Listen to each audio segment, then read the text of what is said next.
477 বোতল মদ, 429 পিস ইয়াবা ট্যাবলেট, 388 কেজি গাঁজা, 200 বোতল বিয়ার এবং 520 পিস বাংলা মদ তৈরির ট্যাবলেট আটক করতে সক্ষম হয়েছে। 19,31,293 ঘনফুট বিভিন্ন প্রকার কাঠ, 3,210 প্যাকেট বিদেশি সিগারেট, 11,51,200 পিস সিগারেটের filter, 920 KG rubber, 95 piece sari,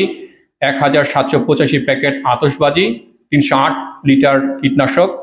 15 KG জিরা, বিভিন্ন প্রকার কসমেটিক সামগ্রী, 4,500 ভারতীয় রুপি ও 17টি বিভিন্ন প্রকার যানবাহন আটক করতে সক্ষম হয়েছে। চট্টগ্রাম রিজনের আওতাধীন ব্যাটালিয়ন সমূহের দায়িত্বপূর্ণ এলাকায় বসবাসরত স্থানীয় দরিদ্র পাহাড়ি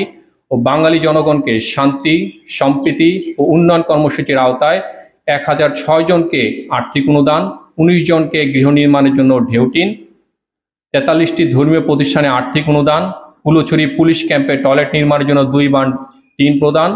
18 জনকে সেলাই মেশিন প্রশিক্ষণ প্রদান, 590 জনের মধ্যে শীতবস্ত্র বিতরণ, 2টি মেডিকেল ক্যাম্পেইনের মাধ্যমে 744 জনকে বিনামূল্যে চিকিৎসা সেবা ও ওষুধ বিতরণ, 21 জনকে কৃষি উপকরণ এবং 2,302 জন গরিব ছাত্রছাত্রীদের শিক্ষা উপকরণ সহ বিভিন্ন প্রকার সহযোগিতা প্রদান করা হয়েছে। একটি দেশের মূল চালিকা শক্তি যুব সমাজকে ধ্বংসের জন্য মাদকদ্রব্য বহুলাংশে দায়ী।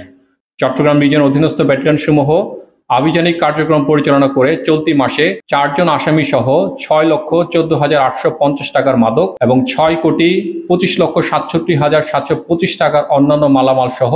সর্বমোট 6,31,882,575 টাকার অধিক মূল্যের বিভিন্ন প্রকার চোরাচালানি মালামাল আটক করতে সক্ষম হয়েছে।